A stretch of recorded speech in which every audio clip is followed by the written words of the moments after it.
I was in the middle of a tense Monday pitch meeting when my phone buzzed across the glass conference table. My boss was talking about quarterly revenue, but all I could see was that message lighting up my screen. Send me $2,900 for prom.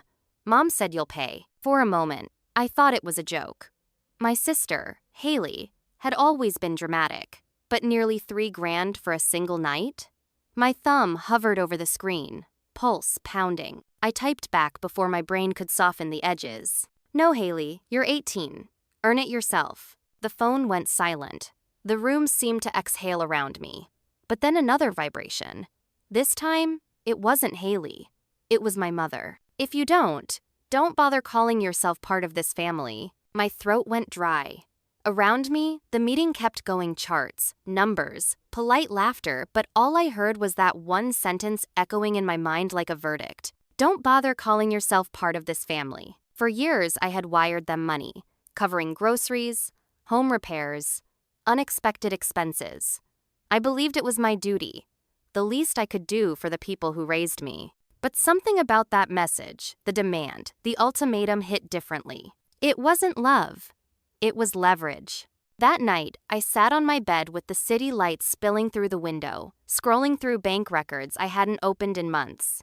So many transfers, so many vague notes, utilities, car repair, insurance, thousands of dollars that I'd never questioned. My stomach twisted as I realized I didn't actually know where any of it had gone. My fingers trembled as I opened the banking app again.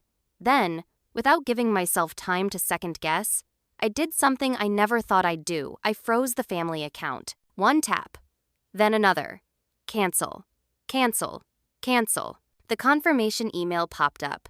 Joint account temporarily suspended pending review. For the first time in years, the silence that followed didn't feel peaceful. It felt like the calm before a storm. Because deep down, I knew this wasn't just about a prom dress. It was about something much darker that had been growing underneath our so-called family love. But I didn't know yet that single text would uncover a betrayal years in the making. Growing up in Salem, Oregon, I used to believe my family was ordinary. We lived in a modest 2-story house with peeling white paint and a porch swing that creaked whenever my father pushed it too high. From the outside, it looked like the picture of small-town comfort. But inside that house, love always came with conditions. My mother, Julia, ruled the household with quiet authority. Every decision, what to eat, where to vacation, how to celebrate holidays had to pass through her invisible approval system. My father, Frank, was the silent enabler. He'd smile, nod, and follow her lead, as though peace mattered more than truth. Then there was Haley, my baby sister. Born when I was already in college. She was their miracle child, the golden one who could do no wrong. I learned early that independence was my only escape. While my parents poured everything into Haley ballet lessons, designer outfits, summer camps, I worked nights at a diner just to afford textbooks. I didn't envy her. I pitied her. She never had to fight for anything, never had to taste failure or responsibility. After graduation, I left Salem for Portland and never looked back. I built my life from scratch, a small apartment, a beat-up car, and a career that grew one deadline at a time. By 30, I was a senior strategist, making more than my parents ever did. Every achievement was mine alone. Yet, every month, I sent money home, telling myself I was helping. At first, it was small things. A few hundred for groceries, another for their leaking roof. My mother always sounded grateful, her voice sugary over the phone. "You're such a blessing, Maddie. You're holding this family together." That praise was addictive. It made me feel like the responsible one, the adult in a sea of dependence. So when Mom suggested opening a joint family account, just for convenience, honey, I agreed. I thought it would make things easier, safer, more transparent. I was wrong. Over the years, the requests grew bolder. New furniture, car repairs, a trip to Disneyland for Haley's 16th birthday. Each time, there was an excuse, a justification. "She's only young once," Mom would say. "Don't you want her to enjoy life?" I told myself it was fine, that I was helping them survive. But as my career soared, so did their expectations. It wasn't gratitude anymore, it was entitlement disguised as need. And looking back, I realized the signs were always there. The new jewelry on Mom's wrist, the designer bag Haley flaunted on social media, the subtle guilt trips when I hesitated to send more. I thought I was giving them stability, but in reality, I was feeding an illusion that was about to shatter completely. I thought I was helping them survive, turns out. I was feeding their illusion. The next morning, the office felt colder than usual. Maybe it was just me, my nerves raw, my mind replaying those messages over and over. Send me $2,900 for prom. If you don't, you're no longer part of this family. Each word was a bruise I couldn't hide. At lunch, I sat in my car, the rain tapping against the windshield like impatient fingers. I stared at my phone, scrolling through texts from my mom that suddenly felt like evidence, not affection. For years, every sweetheart we're struggling again had carried a hidden demand. I used to think she just needed help. Now I realized she expected it. I decided to call Haley, though part of me knew it would only make things worse. She answered on the second ring, her tone sugary but sharp. Finally. So, did you send it yet? Haley, I said, forcing my voice steady. Prom doesn't cost $3,000. What are you planning, a royal wedding? She scoffed. You don't get it. It's senior year. Everyone's renting limos, designer gowns, photographers. It's once in a lifetime. I clenched my jaw. Then earn it. Get a weekend job. Babysit. That's what I did. Her voice turned venomous. You always act like you're better than us. You think because you make money now, you can judge me? This isn't about judgment, I snapped. It's about responsibility. She hung up before I could finish. The call ended with the hollow beep of disconnection, and something inside me cracked. 5 minutes later, another message popped up. This time from Dad. Do the right thing, Madison. Your sister deserves this. The right thing. I almost laughed. The right thing had become whatever they wanted from me. I didn't reply. I just sat there, gripping the steering wheel, watching the rain blur the city skyline until it looked like watercolor chaos. That evening, I couldn't focus on anything. My laptop screen glowed with unfinished work, but my thoughts kept spiraling. I replayed years of family dinners where my opinions were dismissed, birthdays where Haley's gifts outshined mine, holidays where I was the one footing the bill. Maybe it wasn't love that tied us together. Maybe it was the money. When the phone rang again, I didn't answer. But curiosity got the better of me, and I checked the voicemail later. It was Haley's voice, muffled but clear. Mom, Dad, Madison's being impossible. She doesn't care about family, just tell her to pay. She owes us. She owes us. The words sliced through me like glass. That's when I realized this wasn't a misunderstanding. It was entitlement. A belief so deep they didn't even see it as wrong. That night, lying in bed, I stared at the ceiling and whispered to myself, they don't see me as a daughter anymore. They see me as an ATM. Something inside me shifted. The guilt that had kept me obedient began to fade, replaced by something sharper, cleaner resolve. Because if family meant blind obedience, maybe it was time to redefine what family meant to me. Something told me this wasn't just about prom, it was about control. 2 days later, just as I started convincing myself that things might calm down, my phone buzzed again. It wasn't a text this time, it was an email from my bank. The subject line screamed in bold letters, Alert, large transaction from joint account $6,000. My stomach dropped. I hadn't authorized any withdrawal. My hands went cold as I opened it. The timestamp said 7:42 a.m., right around the time I was in a client meeting. I called my mom immediately. She picked up on the second ring, her voice already defensive. What now, Madison? I'm busy. Busy doing what, spending my money? I shot back. I just got an alert. $6,000 gone. What's happening? There was a pause, then that familiar tone, the one she used when she was trying to sound offended instead of guilty. Oh, that must be a mistake. Maybe the bank mixed something up. Don't make a scene. A mistake doesn't withdraw $6,000, I said. Mom, tell me the truth. She exhaled sharply. It was for bills. Your father's credit card, the house insurance. You know how expensive things are now. But something in her voice cracked just for a moment, and I heard it. Fear. I hung up, shaking. Bills, she said. Yet my gut screamed it was more than that.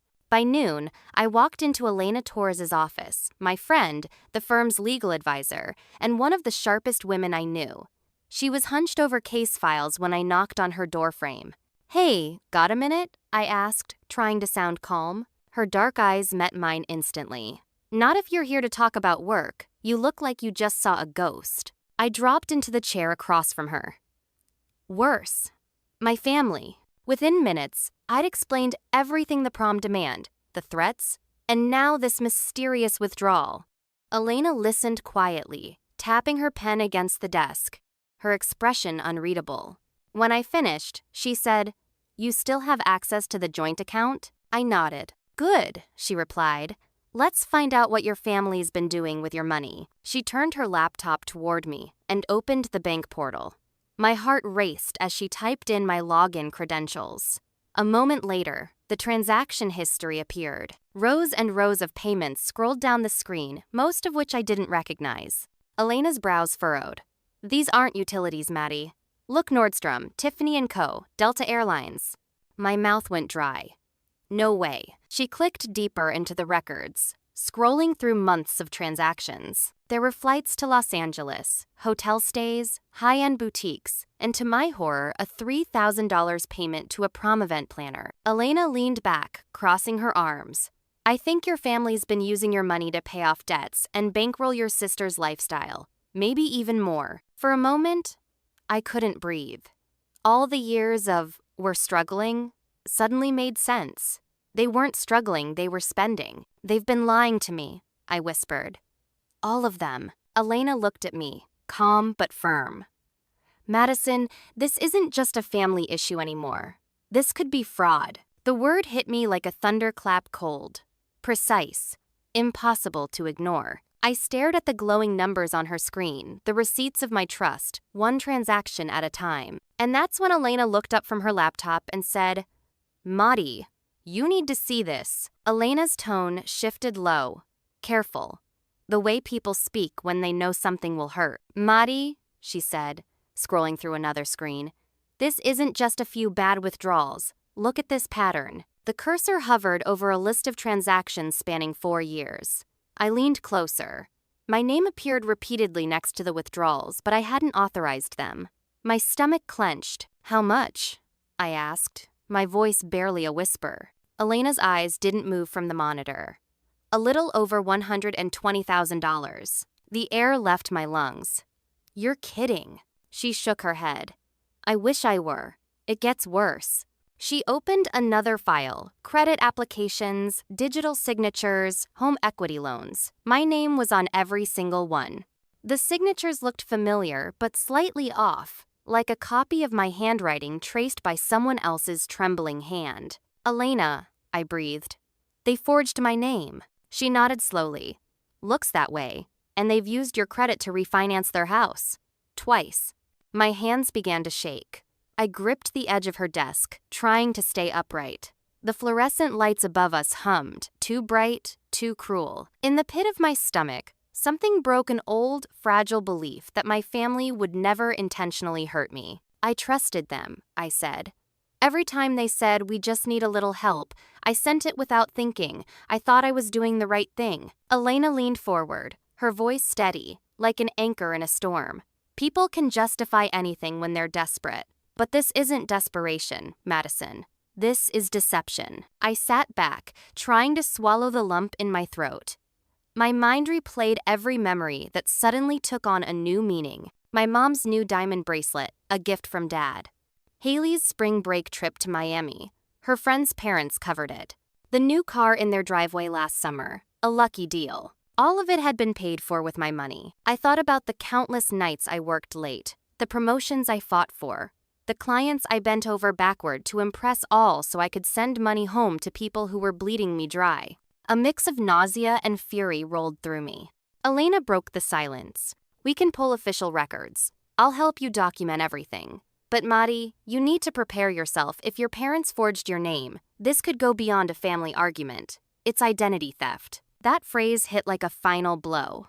Identity theft.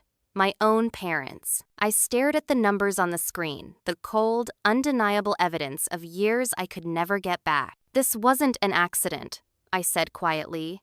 They planned it. They used me. Elena closed the laptop and met my eyes. Then the question is, what are you going to do about it? For a moment, I didn't answer. My chest burned with equal parts heartbreak and rage. I'd spent my whole life being the fixer, the responsible one. But maybe, just maybe, it was time to stop fixing and start fighting. My own parents had forged my name, and I had the proof. The drive to Salem felt like crossing into another lifetime. Rain streaked across the windshield, smearing the world into gray, and every mile made my heart beat heavier. I kept replaying Elena's words in my head: identity theft, fraud, legal action, but none of it made sense. How could the people who taught me right from wrong sign my name on lies? When I pulled into my parents' driveway, everything looked exactly the same.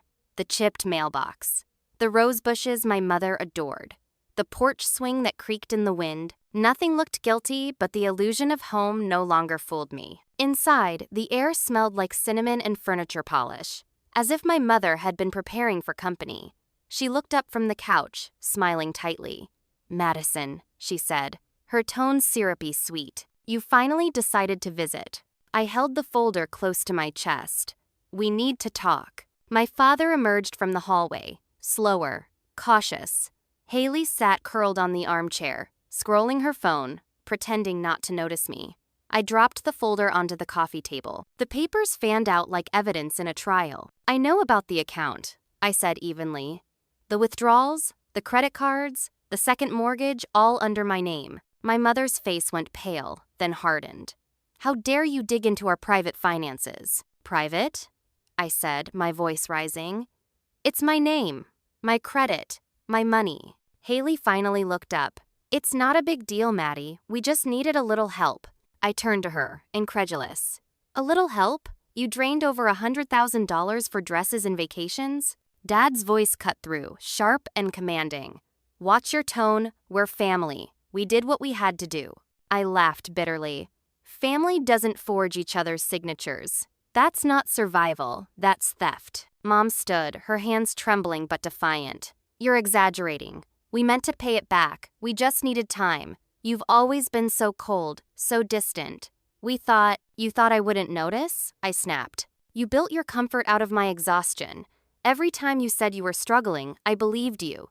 I skipped vacations. I worked weekends because I thought I was saving you." Haley's eyes filled with tears, but they looked more like frustration than guilt.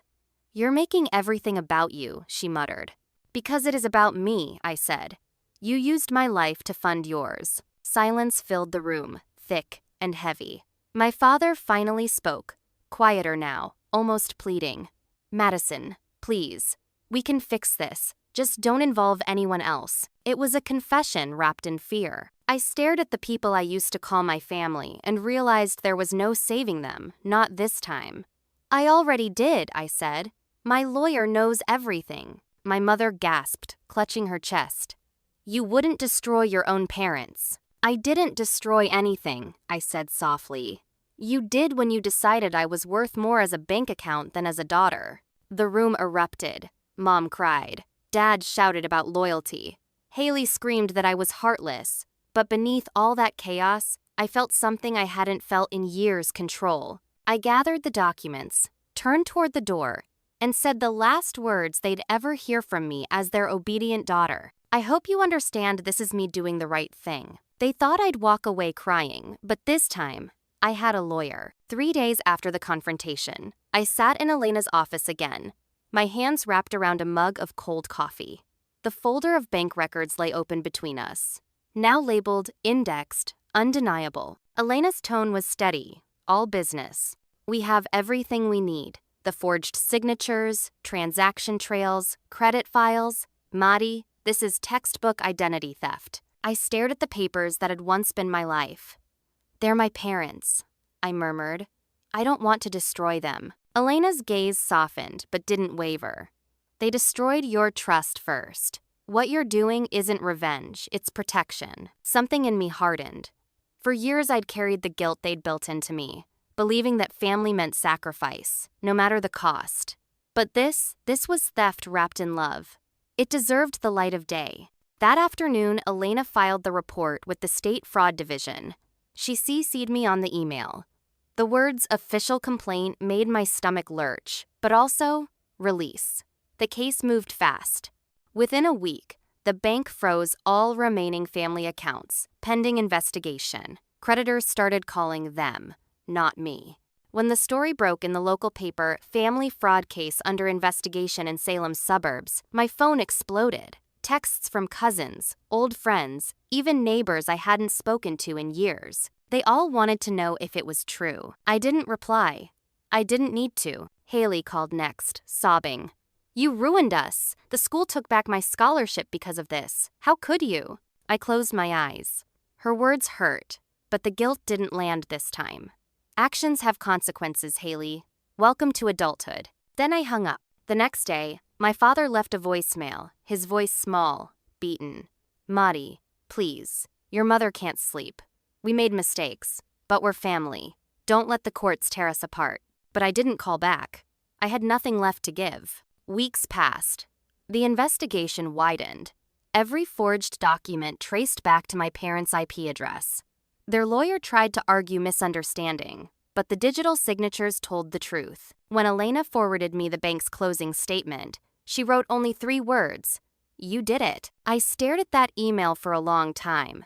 Not because I felt proud, but because, for once, I wasn't powerless. That evening, I drafted my final message to them. "This isn't revenge. This is consequence. You taught me to take responsibility now. It's your turn." Then I hit send, and for the first time in my life, I didn't feel like a bad daughter.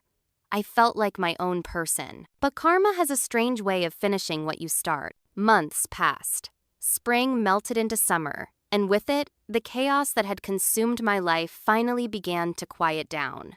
The investigation had done its work slow, relentless, thorough. By July, my parents' assets were frozen, their home listed for foreclosure. The same white 2-story house that had once been my prison of guilt now stood empty, a for sale sign planted crookedly in the lawn. It wasn't triumph I felt when I drove past it one afternoon. It was an ache, a hollow kind of grief for the version of family I'd always wanted but never had. Haley, I heard through a cousin, had taken a job at a boutique downtown. She folded shirts, smiled for customers, and lived in a small apartment with roommates who split rent 3 ways. I pictured her standing behind the register, the fluorescent lights dulling her perfect hair, the reality of bills and hours finally hitting her. Maybe that was karma's first lesson.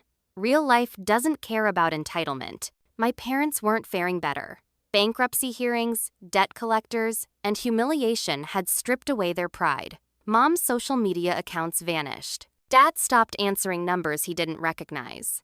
They moved to Idaho to stay with my aunt, far from the whispers of Salem. And me? I started breathing again. The phone that once buzzed with demands was silent now. I filled that quiet with things that had nothing to do with obligation: morning walks along the Willamette River, dinners with friends, therapy sessions that peeled back the scars I'd ignored for years. My therapist once asked, "What does peace feel like to you, Madison?" I thought for a long time before answering. It feels like a locked door that I have the key to. I began to see that justice doesn't always come with a bang. Sometimes it arrives softly, in the shape of distance, silence, and a good night's sleep. The world didn't collapse without me rescuing them. They survived, just not at my expense. One evening, I opened an old photo album I'd almost thrown away. There we were, Christmas morning, 2008. Mom smiling. Dad laughing. Me, holding a handmade card from Haley that said, "You're my favorite sister." For the first time in years, I smiled back at that photo, not because I missed them, but because I'd finally made peace with letting them go. Forgiveness, I realized, wasn't something I owed them. It was something I owed myself. For the first time, my peace didn't come from fixing anyone, it came from letting go. It's strange how peace feels both heavy and light. Heavy because of what it cost, light because of what it freed me from. Almost a year had passed since the day my family disowned me over a prom dress. Since then, I'd learned more about love, loyalty, and self-respect than I had in 3 decades of being their daughter. One quiet Saturday morning, I sat on my porch in Portland, coffee steaming in my hands. The air smelled like rain and pine, and for once, my mind wasn't racing. My phone buzzed an unknown number. I almost ignored it, but something told me to answer. Madison? The voice was small, hesitant. It was Haley. She sounded different, tired, maybe humbled. I just wanted to say, I'm sorry, for everything. I didn't speak right away. My heart ached, but it didn't break this time, she continued. I didn't know how bad things were. I thought you just didn't want to help. Mom and Dad always said you had more than enough. Her voice cracked. Now I know what that kind of thinking does. I'm working now. It's not easy, but I get it. For a moment, I heard the faint echo of the little sister I used to read bedtime stories to. It takes courage to face the truth, I said quietly. I hope you keep doing that. She sniffled. Are we okay? I took a long breath, watching a small bird land on the railing. We're on our way, I said. But forgiveness doesn't mean going back. It means moving forward. We talked for a few minutes more, nothing dramatic, just human. And when the call ended, I felt something ease inside me. It wasn't full reconciliation, but it was enough. That evening, I opened my journal and wrote a single sentence that summed up everything this past year had taught me. Family doesn't mean ownership. Love doesn't mean debt. And peace never asks you to destroy yourself to keep it. I used to believe that walking away made me heartless. Now I know it made me whole. Setting boundaries didn't turn me into the villain. It turned me into someone who finally knew her worth. If anyone out there is listening, someone who feels trapped between guilt and love, hear this. You don't owe your family your happiness to prove your love. You deserve peace, too. So, I'll end my story here. Not as a victim, not as a hero, but as a woman who finally chose herself. Family doesn't mean ownership. Sometimes, the kindest thing you can do is walk away.